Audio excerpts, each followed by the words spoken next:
성도 여러분 안녕하십니까? 오늘은 사도행적 제15장 옥에서 노임이라고 하는 좀 긴박한 주제를 한번 공부해 보도록 하겠습니다. 이 부분은 사도행전 12장 1절부터 23절까지의 사도의 그 옥고를 치른 내용과 죽음 앞에서 당면한 그 현장을 하나님께서 어떻게 지키시는지에 대한 드라마틱한 장면이 등장을 합니다. 근데 오늘 여기에 들어가기 전에 조금 우리 역사적인 공부를 조금 해볼고자 합니다. 우리가 분봉왕 혹은 민족왕 혹은 헤롯 대왕의 어떤 일들에 있어서 조금 헷갈리는 부분이 있는데, 이런 배경을 조금 알고 들어가면 우리가 사도행전이나 유대의 역사를 이해하기가 쉽습니다. 한번 이제 쉽게 한번 생각을 해보고 한번 들어가 보도록 하겠습니다.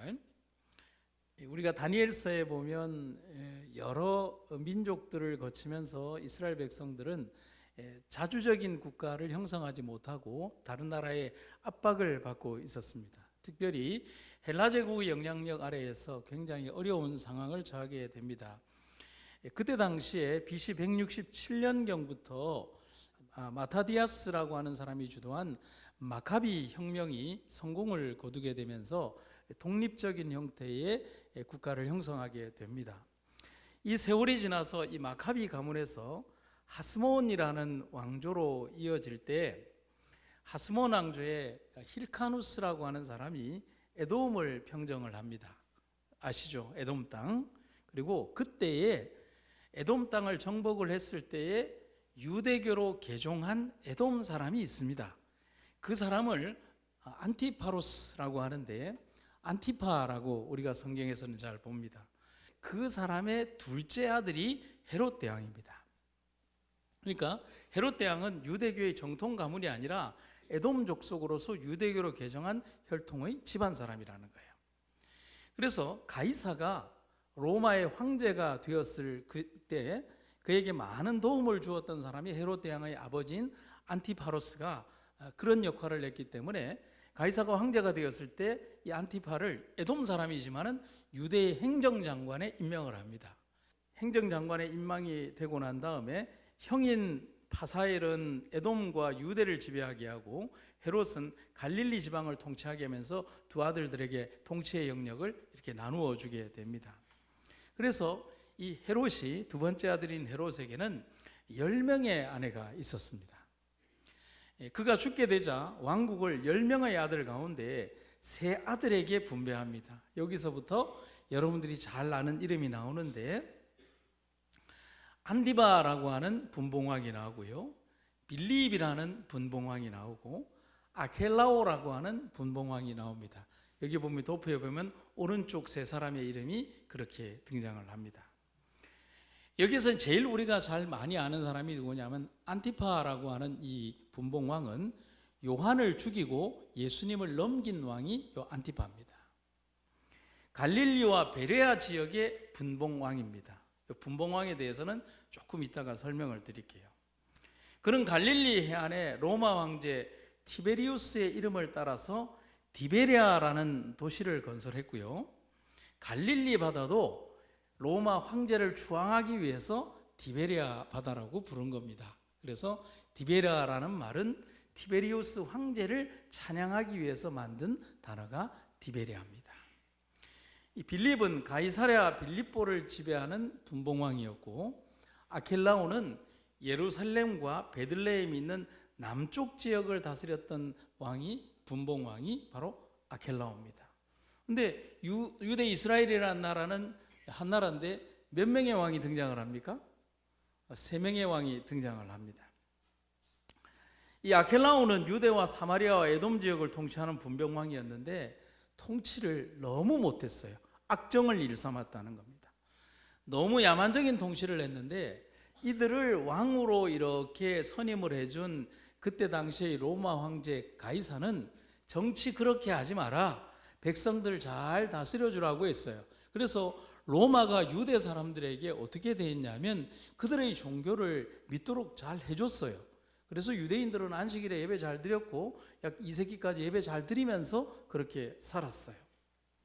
그런데 이 아켈라오는 자기의 성질을 못 이기고 자기 방식대로 통치를 하다 보니까 너무 폭정을 일삼으니까 백성들이 폭동을 일으킨 거예요. 그때 아켈라오가 이 백성들을 달랜 것이 아니라 칼로 다스리면서 주민 3,000명을 사륙하게 됩니다. 이 일로 유대는 극심한 혼란에 빠지고 폭동은 더 심해져 가서 이 폭동을 진압하기 위해서 로마의 군대가 와서 이쪽 지역을 진압을 하게 됩니다. 이렇게 하고 보니까 가이사가 봤을 때 이 아켈라오가 정치적인 어떤 지도력이 있다는 겁니까, 없다는 겁니까? 문제는 유대 지역 백성들이 청원을 올리는데 가이사 왕제에게 우리는 도저히 헤롯 가문의 통치는 못 받겠으니 제발 헤롯 가문만 통치하지 않게 해주십시오라고 하는 청원을 황제에게 올립니다. 이 청원을 받은 가이사 황제가 아켈라오를 로마로 소환을 합니다. 그리고는 고울이라는 지방으로 유배를 시켜버립니다. 프랑스 지방이죠.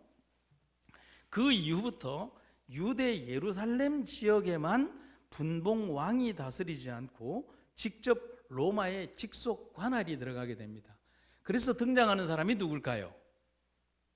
로마 총독이 등장하는 겁니다. 이렇게 해서 헤롯 대왕의 아들 분봉왕 아켈라오가 다스리던 유대 지역은 로마의 총독이 오기 시작하는데 1대 총독이 코포니우스, 그 다음에 2대 총독, 3대 총독, 4대 총독을 거쳐서 5대 총독이 누구냐 하면 여러분들이 잘 아는 본디오 빌라도가 5대 총독으로 오게 되는 겁니다. 이런 역사적 배경이 있다는 사실입니다. 그럼 아까 말씀드린 것처럼 민족왕은 뭐고 분봉왕은 뭘까? 민족왕이라는 단어는 안 쓰는데 원래의 왕은 민족왕입니다. 헤롯 대왕을 민족왕이라고 합니다. 한 나라가 있으면 왕이 몇 명이 있어야 돼요? 한 명이 있어야 됩니다. 그게 헤롯 대왕입니다. 다른 책에는 나오지 않는 성경에 나오는 독특한 왕제도가 분봉왕이에요. 당시 진정한 왕은 로마 황제 한 사람밖에 없습니다. 전 세계의 로마의 통치 영역에 있는 나라 안에 왕이 다른 왕이 있을 수 있을까요? 없죠. 황제나 왕은 누구밖에 없어요? 가이사 한 사람밖에 없습니다. 하지만 그가 전체 로마 제국 전체를 직접 다스릴 수는 없었습니다. 그래서 여러 사람들에게 땅을 나누어 주고 자기 대신 통치를 하도록 위탁했다는 겁니다. 명목상 왕의 이름은 주는데 왕은 아닌 지배를 받는 왕으로 지배의 권한을 주었다는 겁니다. 그런데 위탁을 받은 왕들도 모두 같은 레벨이 아닙니다. 상대적으로 큰 영토리를 다스리는 왕과 작은 영토를 다스리는 왕은 명칭도 달랐고 대우도 달랐다는 겁니다. 많은 종류의 왕들 중에서 팔레스틴을 다스리던 왕에도 두 종류가 있었는데 하나는 민족 왕이었고 하나는 분봉 왕이었습니다. 민족 왕은 뭐냐? 영어로 에트나크라고 하는 건데 민족 혹은 국가를 뜻하는 헬라어 에스노스라고 하는 단어와 왕 혹은 통치를 뜻하는 아르콘이라는 두 단어가 합쳐져서 에트나크라고 하는 민족왕이라고 하는 단어가 등장을 합니다. 이 민족왕은 한 국가나 그 나라 전체를 다스리는 단일 왕을 말합니다.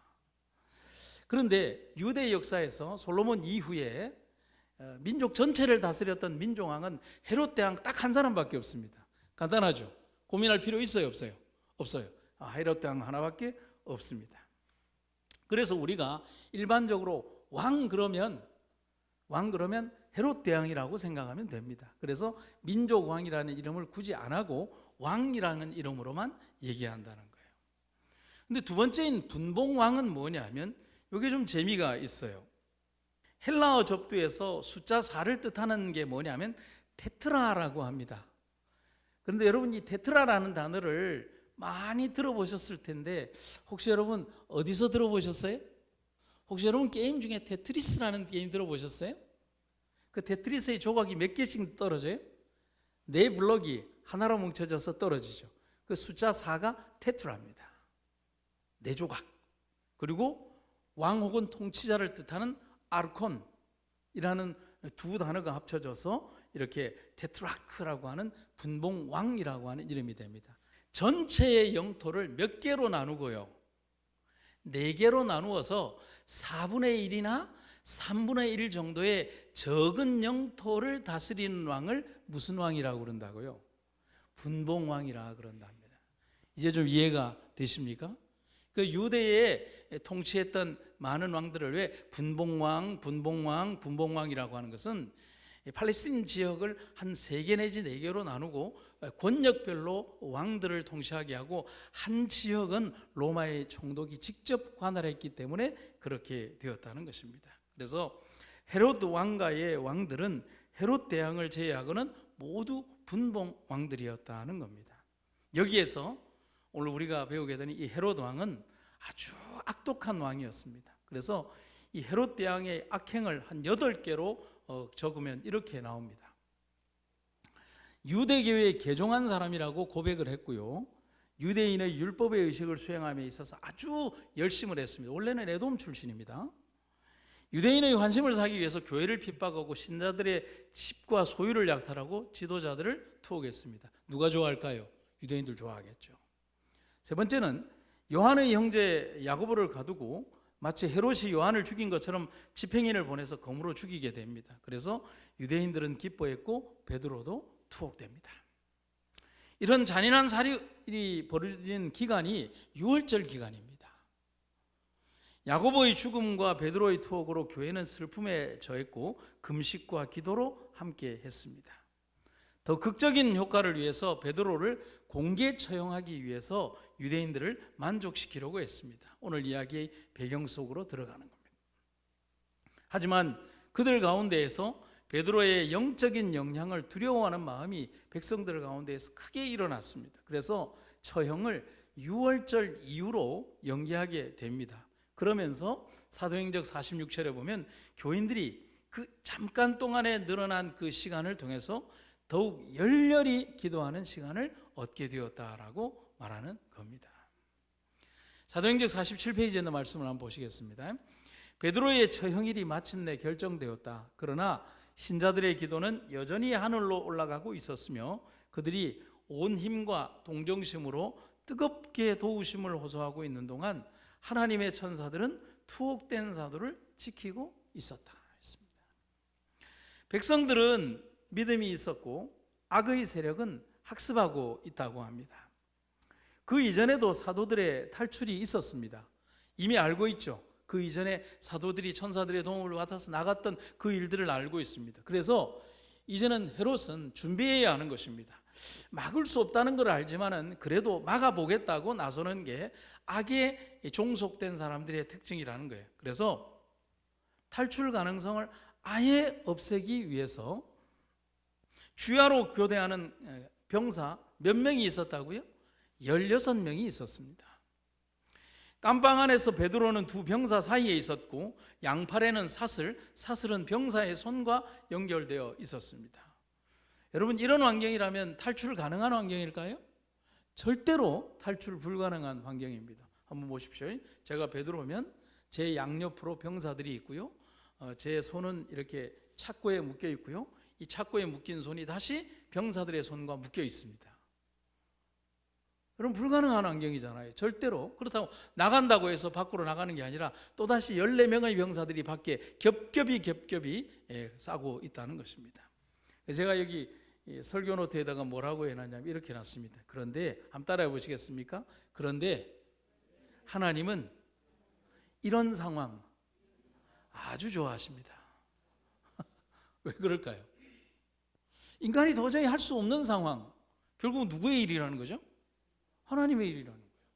그러니까 인간이 아무리 생각해봐도 이거는 도저히 풀 수 없는 암수, 도저히 풀 수 없는 문제 앞에서 그건 내 일이야. 성경에 보면 등장하는 가운데 가장 멋진 단어가 영어로 이래 돼 있어요. 아주 강력한 It's mine 이라는 겁니다. 그건 내 거야 라고 하는 것입니다.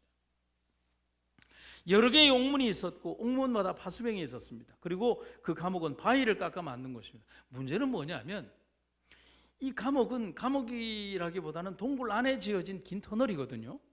그러니까 베드로가 제일 안쪽에 있으면 그 겹겹이 병사들이 있다는 사실인 거예요. 탈출은 불가능한 상황인 것입니다. 사도행전에 있는 글귀입니다. 인간의 방법을 통한 구출이나 탈출의 기회는 모두 단절되었다. 그러나 인간의 궁지는 하나님께서 일하시는 기회다. 아멘입니까? 인간적인 도움의 모든 가능성을 효과적으로 차단한 문빗장들과 로마의 파수병들은 베드로를 구출하시는 하나님의 승리를 더욱 완전하게 할 뿐이었다. 여러분, 우리 인간의 생각이나 판단이나 어떤 방법으로라도 불가능한 환경이, 그런 상황이 된다면, 가능으로 바뀐다면 온전히 하나님의 강력한 능력을 그대로 보여주는 것을 반증하는 것 아니겠습니까? 베드로의 처형일이 정해지고 처형일 전날 밤 천사가 베드로에게 보내집니다. 여러분들 같으면 이때 내일 내가 죽는데 여러분들은 기분이 어떨까요? 이렇게 점잖을 수 있을까요? 잘 모르겠습니다. 아무리 강한 철창이지만 천사가 다가가자 소리 없이 열리고 닫혔습니다. 제가 여기에다가 재미있는 글을 하나 써놨어요. 굳이 나갈 건데 천사가 왜 닫았을까요? 참 천사가 예의 바르기도 하다라고 이렇게 써놨어요. 왜냐하면 천사에게서 닫힌 문과 열린 문은 의미가 없잖아요. 근데 베드로의 모습에 대한 묘사가 이렇게 되어 있습니다. 천사가 감방에 들어가니 베드로가 누워 있는데 전적인 신뢰의 평화스러운 잠을 자고 있다. 천사를 두른 빛이 감방에 가득했으나 사도는 깨지 않는다. 깊은 잠에 빠진 베드로가 깨지 않는 것을 본 천사가 아주 재미있는 행동을 사도행전 12장 7절에서 합니다. 두 성경절을, 이 두 번역본을 보도록 하겠습니다. 베드로의 옆구리를 쳐 깨워 이르되 급히 일어나라 하니 쇠사슬이 그 손에서 벗어지더라. 그런데 공동번역에 보면 더 재미있는 표현이 있어요. 천사가 베드로의 옆구리를 찔러 깨우며 야 빨리 일어나라고 재촉하였다 했습니다. 여러분, 이 베드로를 이렇게 깨우는 천사가 들어와 보니 참 재미있는 광경이 있는 거예요. 내일 죽을 녀석이 우리식으로 표현하면 코를 드르릉 골면서 잘 자고 있는 거예요. 병사들이야 힘이 들어서 잔다고 하지만 내일 죽을 사람이 이렇게 평온하게 잘 수 있다는 게, 그런데 어느 정도 인기척이 되면 사람이 일어나야 되는데 전혀 일어나지 않으니까 천사가 옆구리를 쿡 찌르는 장면이 있는 겁니다. 참 재밌는 장면 아닙니까? 그리고 나서 깊은 잠에서 깬 베드로가 막 이렇게 하고 있으니까 야 빨리 일어나라 그러는 것입니다. 환상이 아님을 일깨우기 위해서, 근데 베드로가 깊은 잠에서 깨면서 이게 꿈일까 생시일까 잘 모를까 봐 천사가 세 마디의 말을 하는데 이 말도 정말 재미가 있습니다. 여러분 오늘 집에 가셔서 사도행전 12장을 읽어보면 성경 중에서 가장 재미있는 장면이 여기에 등장을 합니다. 천사가 하는 세 마디가 7절과 8절에 등장을 하는데 이렇게 돼요. 야 어서 일어나라, 허리띠를 메고 신을 신어라, 겉옷을 두르고 나를 따라오너라 했습니다. 그런데 이 과정에서 베드로가 좀 말이 많았나 봅니다. 그냥 조용히 따라오는 게 아니라. 그래서 제가 사도행전을 읽다가 정말 재미있는 구절을 발견했는데 이런 구절이 있더라고요. 이렇게 되어 있어요. 천사가 문을 향하여 걸어가자 항상 수다스럽던 베드로도 지금은 놀라 잠잠히 따라간다라고 되어 있습니다. 베드로가 평상시에 말이 좀 많았던 모양입니다.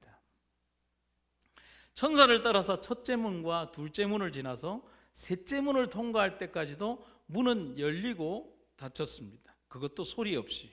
그리고 병사들은 잠을 자고 있는 것이 아니라 정지된 영상처럼 움직이지 않았다라고 얘기를 하는 겁니다. 천사가 그들을 이렇게 멈추게 한 겁니다.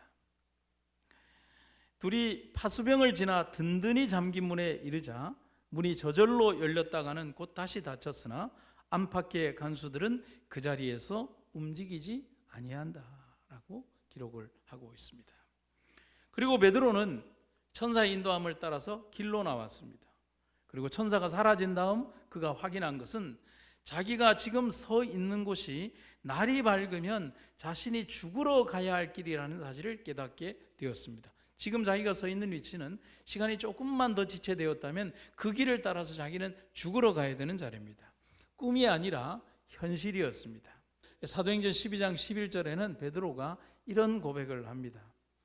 이에 베드로가 정신이 들어 이르되 내가 이제야 참으로 주께서 그의 천사를 보내어 나를 헤롯의 손과 유대 백성의 모든 기대, 다른 번역에 보면 계략에서 벗어나게 하신 줄 알겠노라.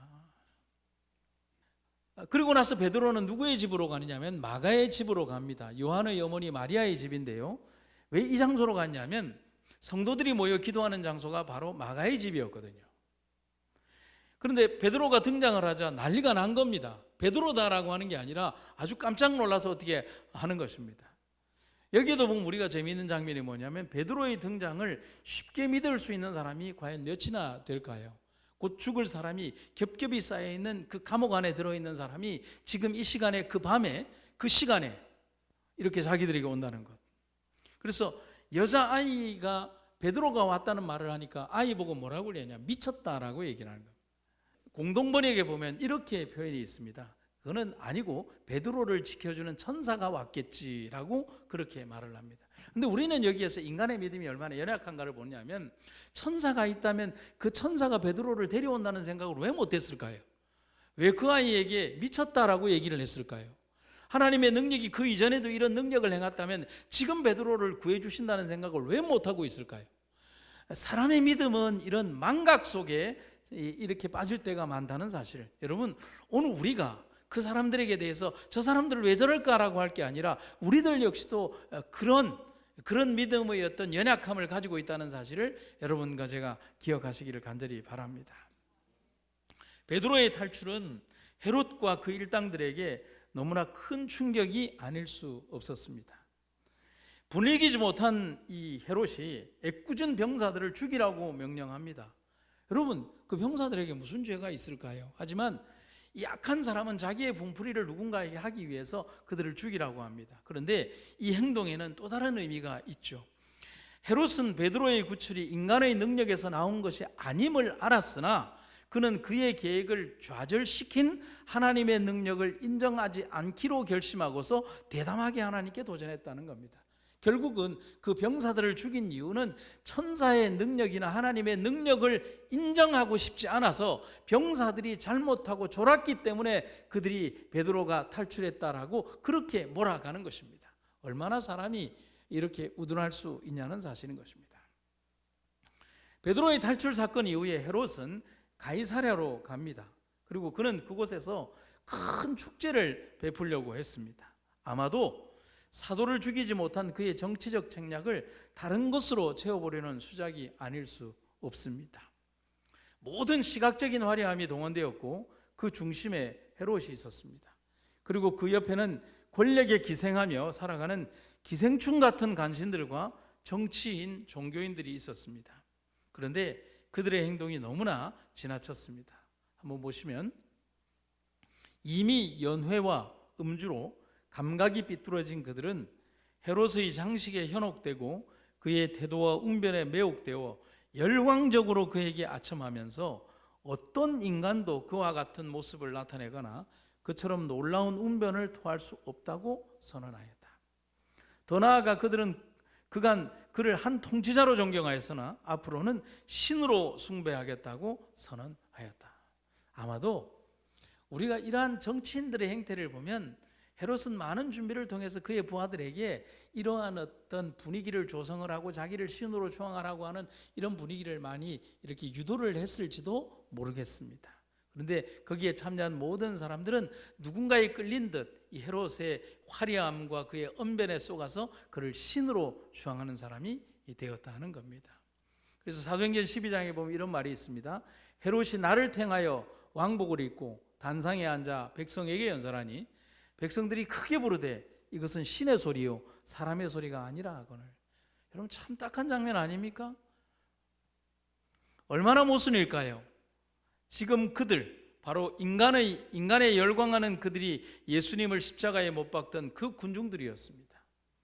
하나님 음성에는 귀 막고 인간의 비루한 음성에 열광하는 자들이 되어버린 겁니다. 하지만 신이 되고 싶은 남자 헤롯은 그렇게 되지 못했습니다.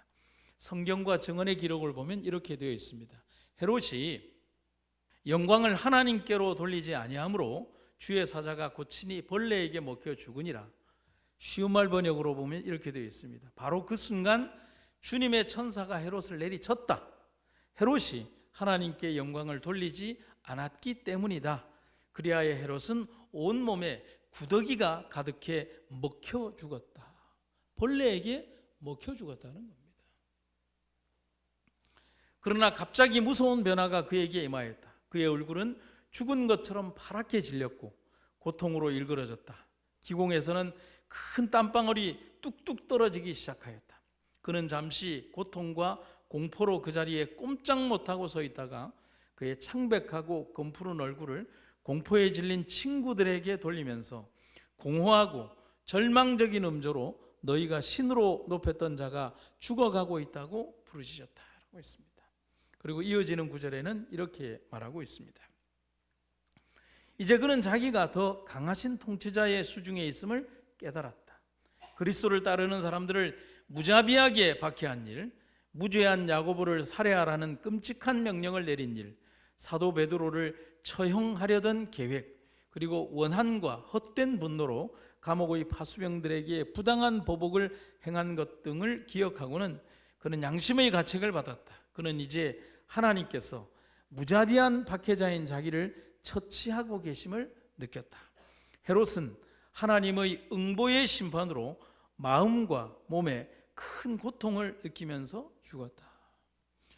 그가 죽어갈 때 하나님께서 그가 왜 죽어가야 되는지에 대한 분명한 이유를 그의 마음에 가르쳐 주셨다는 사실입니다. 여러분, 제가 여러분에게 한번 질문을 드릴까요? 지금 오만하고 비루한 인간 헤롯을 처벌하는 천사는 누굴까요? 그렇죠. 베드로를 구한 그 천사가 지금은 헤롯을 처단하는 천사로 등장을 하는 것입니다. 그게 사도행적 49페이지에 보면 그 천사가 바로 동일한 천사라고 기록을 하고 있습니다. 베드로에게는 구원을 전했던 천사가 헤롯에게는 죽음을 전하는 천사가 된 겁니다. 이 극적 반전의 이야기, 곧 죽을 자가 살고 살 자가 죽었다는 이야기는 온 지방과 백성에게 하나님의 살아계심을 알리는 소식이 되었습니다. 성도 여러분, 지금도 우리에게 이런 천사가 함께한다는 사실을 잊지 마시기를 간절히 바랍니다. 사도시대와 마찬가지로 실제로 오늘날도 하늘의 사자들은 슬퍼하는 자를 위로하고 회개하는 사람을 보호하며 사람들의 심령을 그리스도께 인도하기 위하여 온 세상에 다니고 있다. 우리가 그들을 직접 볼 수는 없으나 그들은 우리와 함께하며 우리를 인도하며 지시하고 보호한다라고 말을 하고 있습니다.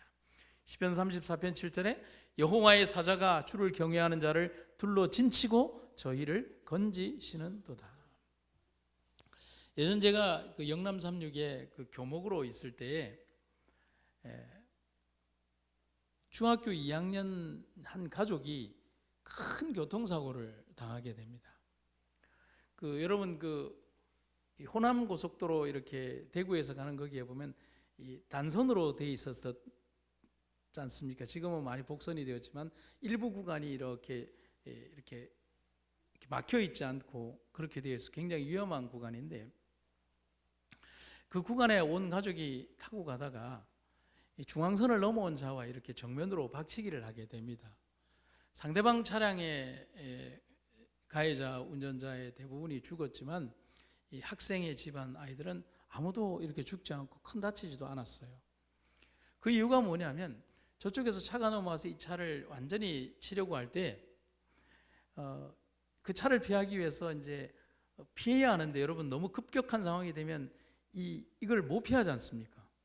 그런데 그때 이 학생이 뒷자리에 앉았는데 분명히 자기는 봤다는 거예요. 뭐냐면 아빠는 분명히 핸들을 이렇게 잡고 있고 엄마는 놀라서 벨트를 이렇게 잡고 있는데 그 엄마의 손도 아닌 아빠의 손도 아닌 다른 낯선 손이 하나 나타나서 핸들을 잡고 이렇게 꺾더라는 것입니다. 그 핸들을 꺾으면서 그 차가 갓길로 나가서 전복을 하고 뒤집어졌지만 가족들은 전혀 죽거나 그리고 크게 다치지 않고 살았고, 넘어왔던 차량은 계곡 아래로 떨어지게 되면서 큰 이제 위험에 처하고 몇 명은 죽게 되었다는 사실인 거예요.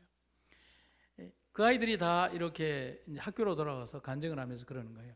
저는 보았어요. 그때 하나님의 천사가 아빠의 핸들을 잡고 반대로 끊는 장면을 보았어요 라고 하는 것입니다. 여러분, 우리의 삶에서 우리는 인지하지 못하고 살아갈 때가 많습니다. 우리의 삶에 너무나 많은 하나님의 보호하심이, 여러분들의 삶의 곳곳마다 하나님의 천사가 우리들을 지키고 있다는 사실을 여러분과 제가 잊지 마시기를 간절히 바랍니다.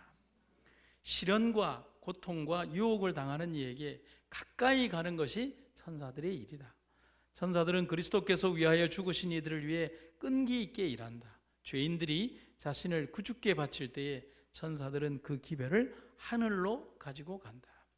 성도 여러분, 지금도 여전히 천사가 우리들과 동행함을 잊지 않는 여러분과 제가 되기를 간절히 바랍니다. 사도행전의 마지막 글귀입니다. 모든 하나님의 진실한 자녀들은 하늘 존재들의 협력을 받고 있음을 기억함이 좋을 것이다. 눈에 보이지 않는 빛과 능력의 군대가 하나님의 약속을 믿고 구하는 온유하고 겸손한 사람들과 동행하고 있다. 힘이 탁월한 그룹과 스랍 그리고 천사들이 하나님 우편에 서서 부리는 영으로서 구원 얻을 후사들을 위하여 섬기라고 보내신 바 된다. 우리의 나아갈 바에 하나님의 동행과 임재를 잊지 않는 우리가 되기를 간절히 바랍니다. 천사는 우리와 함께합니다. 하지만 사단은 우리의 마음에서 하나님의 동행이 있다는 사실을 가리우고 우리의 마음속에 두려움이 가득 차도록 하는 것이 사단의 역할일 것입니다. 베드로가 그 깊은 감옥에서 그런 평안한 잠을 잘 수 있었던 이유, 다니엘이 사자굴에서 그런 평온한 밤을 보낼 수 있었던 이유는 천사의 동행이 있고 하나님의 임재가 있다는 사실을 믿었기 때문이 아닐까요? 이 험난한 세상 속에서 우리가 천사의 동행이 있다는 사실을 믿지 않는다면 우리는 어떻게 살아가겠습니까? 굳건한 믿음으로, 그리고 변치 않는 믿음으로 주님과의 동행을 잊지 않는 여러분과 제가 되기를 주님의 이름으로 축원합니다. 사랑과 은혜가 충만하신 아버지 하나님, 천사의 동행을 믿습니다. 또 하나님의 동행을 믿습니다. 주의 돌보심과 은혜의 임재를 믿습니다. 우리의 생애 가운데 언제나 우리의 주인 되어주시는 주님께서 우리가 지니고 살아가는 모든 문제를 해결하시고 또 안고 가시는 것을 믿습니다. 우리가 이 땅 아래 살아가며 결코 두려워하지 않고 주님의 능력 가운데 거하는 우리들이 되게 하여 주시옵소서. 성도들 각자의 삶 속에 있는 수없이 많은 기도의 제목들에 대하여 하나님께서 함께 하시며 귀한 은혜가 응답으로 그들에게 함께 하여 주시옵소서. 오늘도 사도행전의 기별 속에서 우리에게 말씀하시는 은혜가 우리들 삶을 일깨워 주시옵기를 간절히 구하며 예수님 이름으로 기도드립니다.